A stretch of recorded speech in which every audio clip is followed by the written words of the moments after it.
semuanya, aku Putri Marino dan di film Tebusan Dosa aku berperan sebagai Tirta. Hidup bagaikan air sungai,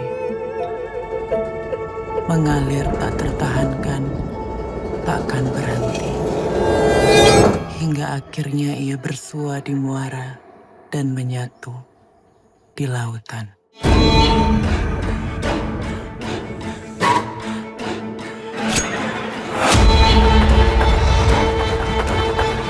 Apa yang aku lakukan kepadanya, mungkin itu dosa terbesarku.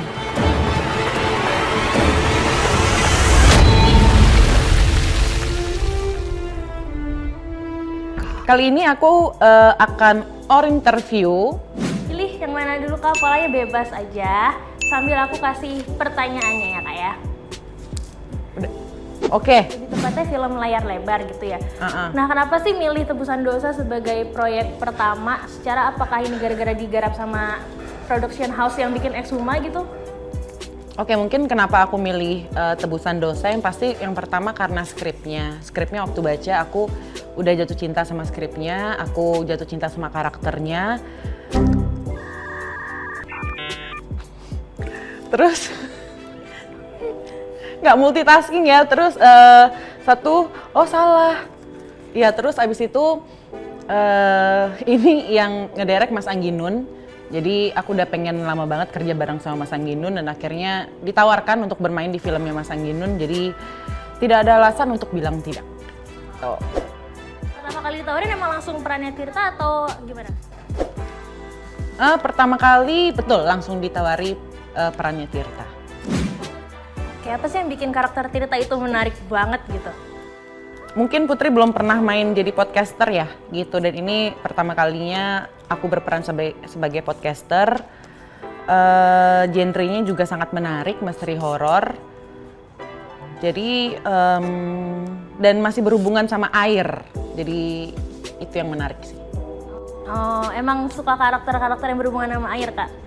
Enggak, bisa dibilang mungkin karena aku pertama kali masuk ke dunia film itu berunsur air di film posesif. Jadi kalau ketemu karakter yang ada airnya, ada unsur airnya tuh jadi ngerasa kayak refreshment gitu, kayak recharge gitu. Kayak inget, oh dulu posesif air, sekarang air lagi, kayak menyenangkan gitu. Sama Putri Marino sendiri penakut tuh. Di settingnya katanya juga mencekam banget. Adegan apa sih yang paling menyeremin waktu take syuting film? Adegan yang paling menyeramkan? Mungkin film ini lebih ke misteri, lebih ke vibes-nya, auranya yang menyeramkan gitu. Jadi aku lebih menyeramkan saat syutingnya itu saat tidak ada makhluk-makhluk setannya muncul, tapi dari segi karakter, dari segi set yang diciptakan oleh art departemen segala macam, itu yang bikin aku kayak pas masuk set menyeramkan ya semuanya, auranya, vibes-nya, setnya gitu sih. Menyeramkan sih, itu sih paling. Sampai ke bawah tidur mimpi, kan suka kalau film horor kan suka sampai ke bawah tidur mimpi buruk gitu. Itu kayak gitu nggak Kak?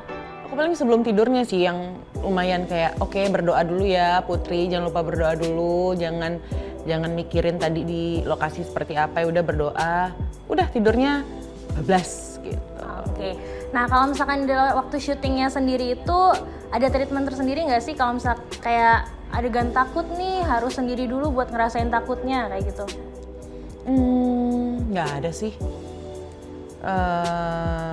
Nggak ada yang sampai kayak gitu karena dari semua departemen art dan dari semua cast and crew juga sangat membantu kita para pemain untuk melakukan semua adegan dengan sebaik-baiknya sih. Jadi nggak ada yang harus gimana-gimana dulu.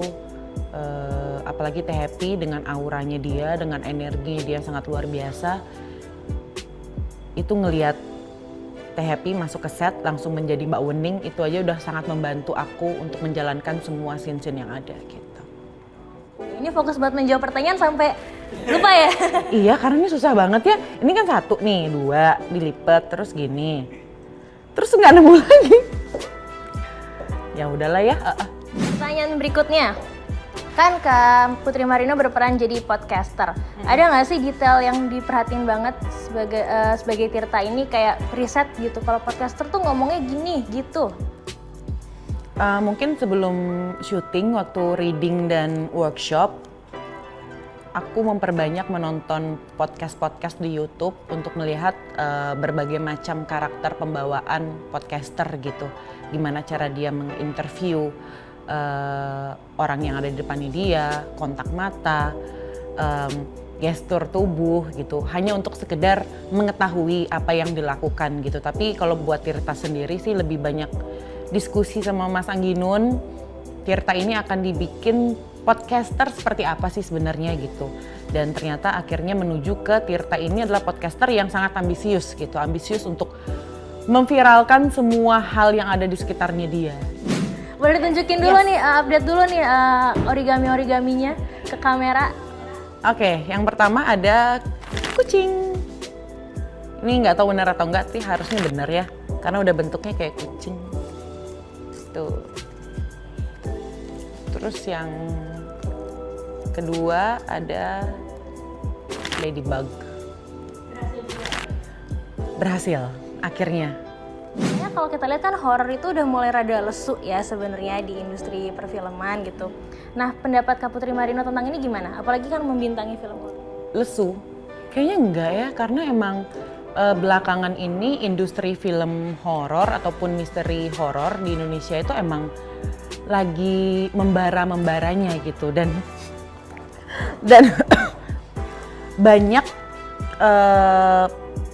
production house, sutradara, produser yang akhirnya mempunyai semangat untuk membuat film horor, mencekam misteri horor yang emang sangat bagus secara teknis, secara cerita gitu. Jadi kalau dibilang lesu kayaknya enggak ya, karena sekarang tuh lagi banyaknya konten-konten film horor, misteri horor yang lagi dibuat oleh perfilman Indonesia.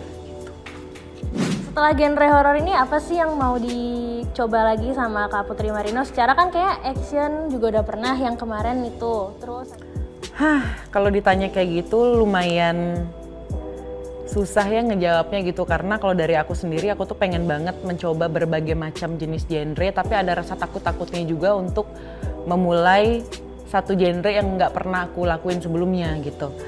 Kayak contohnya film Tebusan Dosa, awalnya lumayan, aduh bisa nggak ya ngelakuin genre yang bukan drama gitu. Tapi akhirnya setelah dilakukan, oh ternyata sangat menghibur ya, sangat menarik untuk menjalankan suatu genre yang fresh gitu. Mungkin kedepannya pengen nyoba komedi ya, belum pernah nyoba komedi kayaknya menarik. itu kalau genre, kalau karakternya yang pengen deh meranin karakter kayak gini. Oh karakter ya, kayaknya selama waktu pertama kali baca skripnya ditawarkan dan aku langsung jatuh cinta sama karakternya, dan sejauh sutradaranya juga aku percaya visi dan misinya, harusnya akan aku ambil sih gitu. Kan pernah lagi ngajak netizen casting online nih di sosial media. Boleh ceritain gak sih tapi momen casting perdananya Putri Marino tuh gimana sih? Ada yang gak terlupakan gak? Kayaknya udah aku tuh mulai casting film itu mulai tahun 2016 awal kalau nggak salah. Dan itu aku udah berkali-kali datang casting, terus semangat untuk kayaknya berhasil nih yang kali ini, dapat project nih yang kali ini gitu. Aku lupa film apa, project apa, tapi sebelum Posesif itu emang selalu gagal di casting. Jadi emang waktu datang ke casting Posesif yang mungkin udah casting ke 18-20an kali datang ke casting Posesif, datang dengan pemikiran I have nothing to lose, datang aja. Kalau emang ditolak ya udah, berarti emang belum jodohnya di film. Terakhirnya datang ke casting Posesif, melakukan adegan, masih tetap deg-degan, nggak ngerti harus ngelakuin apa, dikasih skrip, ngafalnya kayak aduh bisa atau enggak. Depan kamera yang masih, halo nama saya Putri Marino, tinggi, berat badan, yang ke kanan, ke kiri, yang seperti itu. Tapi puji Tuhan akhirnya di Posesif dikasih jalannya dan lolos menjadi Lala di Posesif dan akhirnya sampai sekarang masih berkecimpung di dunia film. Gitu. Selama berkarir di dunia acting, yang paling gak dilupakan kayak castingnya tuh unik banget gitu, pernah nggak Kak? Kayaknya semuanya sih, tapi yang paling berkesan pasti tetap Posesif ya gitu, karena mungkin itu film pertama, film castingan yang pertama kali lolos, jadi itu yang paling unik dan paling sentimental di hati. Gitu. Dan boleh ditunjukin ke kamera Kak, akhirnya berhasil bikin berapa tuh? Meskipun gak 5 tuh nggak apa-apa. Ada 3, kucing, ladybug, sama penguin. Ya oke lah ya, ini oke nih, kayaknya ini paling oke nih yang ini. Nah tapi sayangnya masih harus kena hukuman. Oke. Ada promo dengan gaya cute, ada promo sambil nyanyi, rap, bikin nada lirik OTS, promo sambil pantun, sambil dikelitikin pemain lain, untuk sendiri ya. Apa lagi? Promo sambil nyanyi. Oke, 1, 2, 3.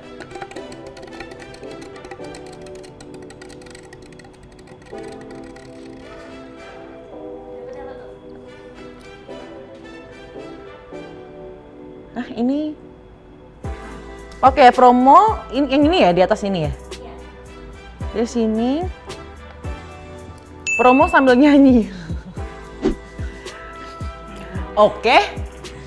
Boleh lagu yang paling disuka? Oke, buat kalian semua jangan lupa nonton Tebusan Dosa mulai tanggal 17 Oktober 2024 di bioskop. Cek.